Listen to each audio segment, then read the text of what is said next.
Dünyada tanınmış futbol aləmində həmin o futbolçulardan biri Zinəddin Zeydandır. Eşitmişsiniz, baxmışsınız, bəlkə də elə burada həvəskarları var. Məni də eşidirlər. Zeydanın həyat yoldaşı onun haqqında Fransada bir jurnala müsahibə verir. Onun dediyinə əsasən deyir ki, mən onunla tanış oldum. Zeydan hiss elədim ki, məni bəyəndi. Ağsaqqalları bağışlasın. Söz əsnasında bir mənə sual verir ki, sən hansı dindəsən? Mən deyim, mən başqa dindəyəm. Alçaltmadı. Demədi bu nə dindir? Dinimi təhqirləmədi. Heç zat demədi, getdi. Mən bir müddətdən sonrası özümlə onu bəyənmişdim. Getdim, adresini, ünvanını tapdım, yaxınlaşdım. Dedim, sən mənlə tanış olduğun sözümüz oldu. Amma nəsə dinimi soruşdum.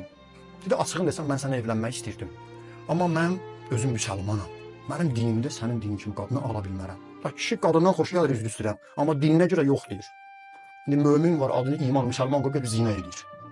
Deyir ki, mənlə bir müddət münasibətləri olandan sonra din haqqında məlumat topladım və bir gündə dedim ki, mən də müsəlman olmaq istəyirəm. Müsəlman oldum və evləndi. Sonra ona sual verir ki, bəs Zinənin maraqlı xüsusiyyətlərindən. Maraqlı xüsusiyyətlərindən biri budur. Bu adam deyir, hər ay öz maaşını aldı. Maaşının, yaxşı maaş aldı, bir sürü tanınmış futbolçular. 10%-in öz hesabdarına, mühasibinə dedi ki, ayır. Kimə?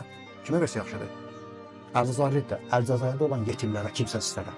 Sağ əli bəzi bizim futbolçuların başına. Deyir, bəs o haçan əsəbləşir? Deyir, ailədə heç vaxt onu əsəbləşən görməzsə. Çox mülayim adamdır. Ona haçan dini təhqir olsa, İslam'a kimsə sataşsa, dəhşət əsəbləşir. İtaliyalı futbolçunu ki, bir kəllə ilə vurdu sərdi yerə, baxmış o kadra. O da ona demiş ki, sən terörist müsəlman demişdi.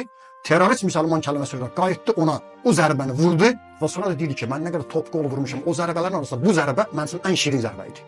Nə qədər zərbə elədilər? Pulundan keçməyən oğlanlar, imam üçün pul xərcləməyənlər, müsəlmanlar üçün pul xərcləməyənlər, Fələstində ac uşaqlara görə pul verməyənlər. Zinəddin Zeydan yarım milyon evroda cərimə olundu. Cəriməni həvəslə verdi, qərtlidir ki, bu da mənim üçün ən şirin bir hadisədir. Malım da, canım da dinimə fəda olsun. Dini qorumaq lazımdır. Bir futbolist qədərcə qeyrətimiz də sonsuz olsun.